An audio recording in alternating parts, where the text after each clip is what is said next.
Delta 2 में भारतीय किसान यूनियन सर छोटूराम की एक प्रेस कॉन्फ्रेंस हुई जिसमें संगठन का विस्तार किया गया। इस मौके पर एडवोकेट बिनेश रावल जी को जिला अध्यक्ष गौतम बुद्ध नगर मनोनीत किया गया और प्रदेश कार्यकारिणी में शुभम भाटी जी को प्रदेश महासचिव, सतवीर नेताजी जी को प्रदेश उपाध्यक्ष, प्रमोद भाटी जी को प्रदेश सचिव, फुरकान राणा जी को प्रदेश सचिव, देवेंद्र सहलोत जी को प्रदेश सचिव, वीरपाल जी प्रदेश सचिव मनोनीत किए गया।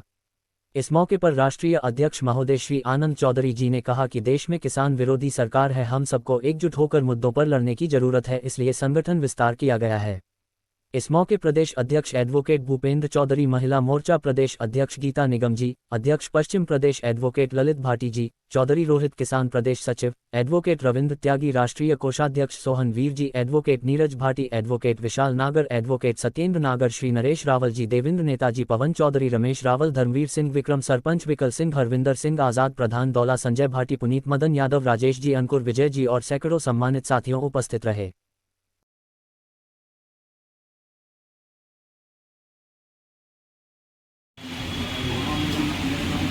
राष्ट्रीय अध्यक्ष साहब, मैं आपसे ये पूछना चाहता हूँ कि आपकी जो भारतीय किसान यूनियन सर छोटूराम, बहुत लोगों ने कई नाम रखे, भारतीय किसान यूनियन को राजनीतिक या फिर किसी ने लोक शक्ति, किसी ने बहुत ज़्यादा, आपने सर छोटूराम का सर छोटूराम हमने इसलिए रखा, सर छोटूराम से बड़ा इस देश में वो किसान नेता नहीं था जिन्होंने किसानों की आवाज़ को उठाया और ऐसे महत्वपूर्ण मुद्दों पर इन्होंने किसानों की लड़ाई लड़ी और जो आज किसान जाति को जानते हैं सब छोटूराम जैसे ही डाला जी। और ये आपने कब इसका नींव कब रखी आपने इसकी? अभी ये बहुत जल्दी में 3 महीने हुए हैं इस संगठन को जी। 3 महीने में हमारा 5 स्टेट में संगठन की तैयारी है जी। पहले यहाँ है, मतलब हर स्टेट में हमारे प्रदेश अध्यक्ष की घोषणा बाकी रह रही है जी जी। सब तैयारी अपनी करते हैं। आप प्रदेश अध्यक्ष आपको यूपी का बनाया गया है, तो आप अपने यहाँ पे हैं, किस तरीके से कार्य करने की कोशिश कर रहे हैं जो कि अभी 3 महीने हुए हैं? देखिए, ये एनसीआर का ज़िला है और गौतम बुद्ध नगर एक ऐसा ज़िला है जो पूरी तरह एक्वायरेशन में है, पूरी तरह ज़मीन अधिकृत होनी है। यहाँ जो किसानों के मुद्दे हैं वो सबसे ज़्यादा हैं, संगठन भी ज़्यादा हैं और मुद्दे भी बहुत ज़्यादा हैं। चूँकि जिम्मेदारी तो राजनीतिक पार्टियों की होती है कि किसानों से जिनसे वोट वो लेते हैं उनके पक्ष में वो रणनीतियाँ बनवाएं, नीतियाँ बनवाएं, उनकी मदद करें। लेकिन आज जो माहौल है वो शायद उनके विपरीत है या वो मदद नहीं कर पा रहे हैं किसी कारणवश या अपने उद्देश्यों से भटक गए हैं, इसलिए संगठन बनाने की आवश्यकता पड़ी। हम लोग शुरू से ही किसानवादी रहे हैं, किसानों के पक्ष में रहे हैं, चाहे वो किसी जाति, बिरादरी, धर्म का हो, हमारे लिए सब किसान हैं और इनके मुद्दे जो हैं उनको लेके आगे चलने की बात हम करते हैं, आगे चलेंगे लेके जैसे हम पहले चलते आए थे। यहाँ मैं आपको एक बड़ा उदाहरण दे दूं कि हमें अभी यहाँ जेवर में एक एयरपोर्ट मिला, इंटरनेशनल एयरपोर्ट मिला, जो कि अच्छी बात है, हमारे लिए गौरव की बात है। लेकिन उसके साथ साथ सबसे बड़ी बात यह है कि जहाँ जो हमारी ज़मीनों पर वो बना है, हमारे ही बच्चों को यहाँ रोजगार नहीं दिया जा रहा है। हमें ही विस्थापित करके जो तरीका है विस्थापन करने का, वो इतना खतरनाक तरीका है कि हम 500 मीटर में से निकल गए बाबूजी, हम 50-50 मीटर में रहने को मजबूर हैं। हमारे ही तो लोग हैं वो। अब जो आदमी 500 मीटर में अपने पशु भी पाल रहा है, बच्चे भी पाल रहा है, भैंसा बुग्गी भी खड़े कर रहा है, सब काम उसमें कर रहा है वो, तो 50 मीटर में कहाँ तो वो पशु रखेगा, कहाँ वो अपने बच्चों को पालेगा। और आने वाले टाइम में आज 1 मीटर के जो रेट हैं वो 1.5 से 2 लाख होंगे। आपके आसपास में एक्वायरेशन हो चुकी है बाबूजी, 1 से 2 लाख के आसपास पर मीटर के हिसाब से रेट हैं। क्या किसान के लिए संभव है? 10 बीघे बेच के हम 1 मीटर नहीं खरीद पा रहे। किसान पे खेती के अलावा दूसरा काम आता नहीं, उसके बच्चों पर बिजनेस करना आता नहीं।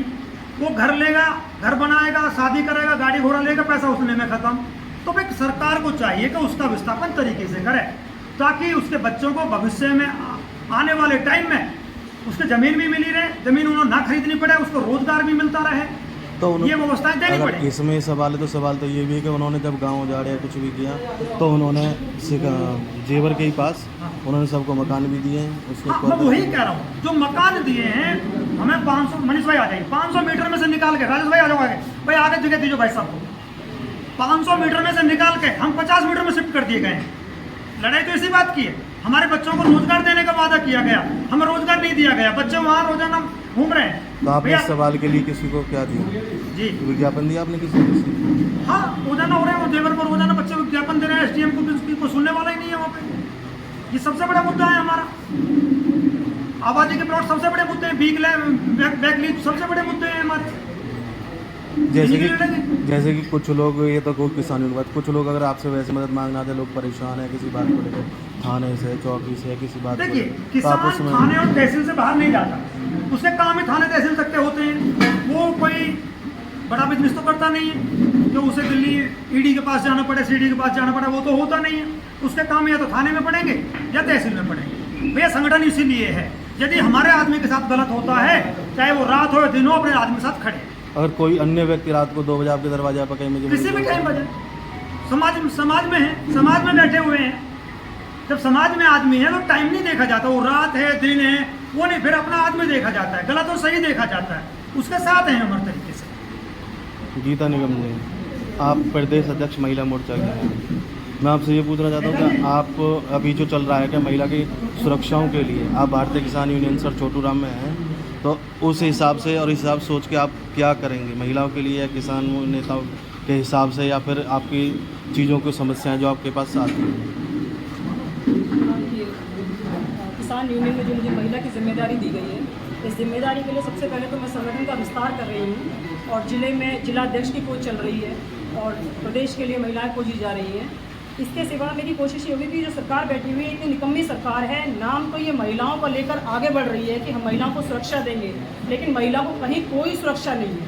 और महिलाओं की दूसरी समस्या जो यहाँ देख रही हूँ, किसानों की जो महिलाएं हैं, हमारी माताएं हैं, भाभियाँ हैं, बहनें हैं, इनके पास में पेंशन की सबसे बड़ी दिक्कत चल रही है।